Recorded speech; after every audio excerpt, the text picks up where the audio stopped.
Hi, this is Patrick at Greenstream Technologies, and today I'm going to show you how to change from a PyCom motherboard to a particle motherboard on your Corbo 12. Now the two tools you'll need for this installation are going to be a small flathead screwdriver like this one, and it's going to need to be able to fit in these small screw terminals on the bottom of the motherboard. The second tool you're going to need is a Phillips head screwdriver that can fit on the 4 screws on the outside of the mounting plate for the motherboard.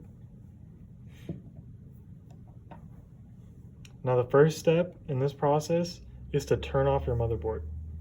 And you're going to do that by flipping the switch right here from the bottom position to the top position, which is off. And you can also see on the side of the switch, it reads on, off for the 2 positions. Now once you've turned your switch off, you're going to want to disconnect the 2 battery leads on your battery. Once those are disconnected, you're going to want to unstrap the Velcro from your battery and take it out and save that for later. You're also going to want to take the Velcro out and save that for later as well. Once that's done, you can start unscrewing the 3 terminals. And I'm going to start with the sensor terminal.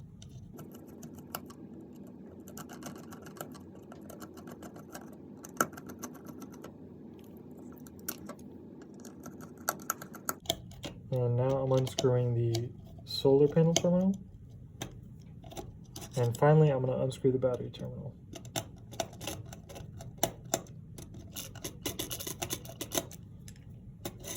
Okay, now once everything's disconnected, you're going to have the motherboard with the mounting plate inside of the enclosure. And now you're going to want to take your Phillips head screwdriver and unscrew those 4 screws on the outside. Once those 4 screws are done, you can take out the entire mounting plate with the motherboard. And now you're going to take your new particle motherboard with mounting plate. You're going to want to put that into the enclosure, take those 4 screws from earlier, and mount this mounting plate on the inside of the enclosure. Now what you're going to want to do is start installing the wires from before into your 3 terminals here. Now I'm going to start with the sensor cable again this time. And the first thing I like to do, because the enclosure is small, is take out this RS-232 board right here. So I'm going to grab the sides of it and I'm going to slowly pull up and pull it back and forth. And don't try and force it too hard, because it can sometimes, if you really pull it hard, it'll rotate up and it can poke your fingers. You don't want that, so try and do it nice and slow. Don't try and force it out all at once.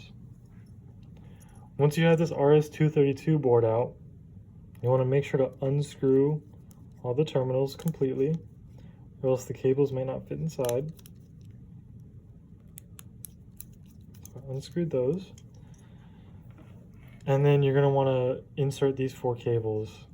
Now the sequence for these is going to be from left to right, blue, yellow, gray, and then brown.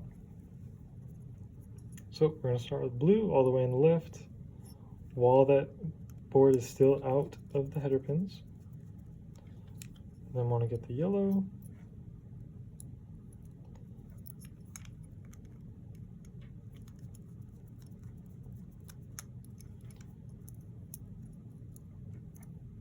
Gray.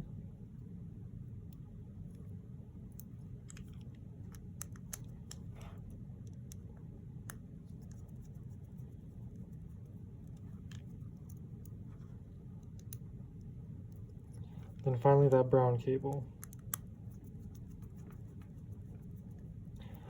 All right, and once all 4 of those are screwed in, you're going to want to reinsert this RS-232 board. And before you push it all the way down, if you can, you're going to want to kind of look at the sides here and try and make sure that there's no unfilled holes at the top here. And these should line up as well.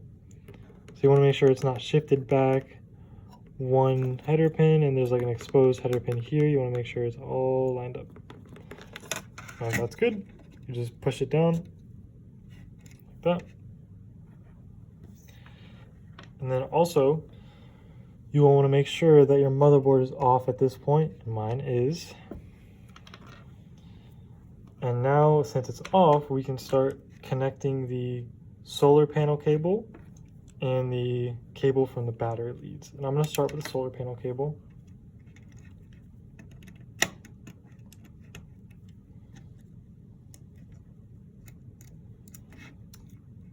And you're going to want to make sure that the ground, or this black cable, goes to this left screw terminal here, and the red, or your positive cable, goes to this right screw terminal right there.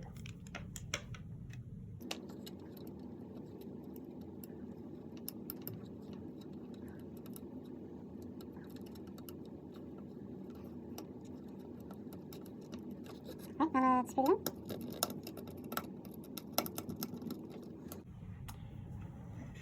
Okay, now that you have this board installed with all the cables installed, you're going to want to take that Velcro strap from earlier and you're going to want to thread it through there and just come up and around. And you want to make sure the fuzzy side is on the outside. That's how I like to do it. Doesn't have to be that way, but that's generally how I'll do it. And once you have this Velcro strap in there, you can take your battery, move this cable out the way, and put it right in there.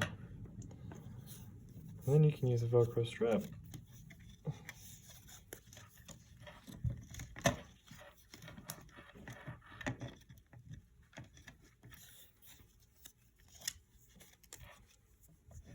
You can strap that in there, keep it from going anywhere. Okay, and now still making sure that your board is in the off position with this switch. Up is going to be off, and it also says it on the actual board. You're going to want to attach your negative and then your positive battery terminals. And once these two are attached here, you'll essentially be ready to go to turn on your motherboard, and you'll be all set.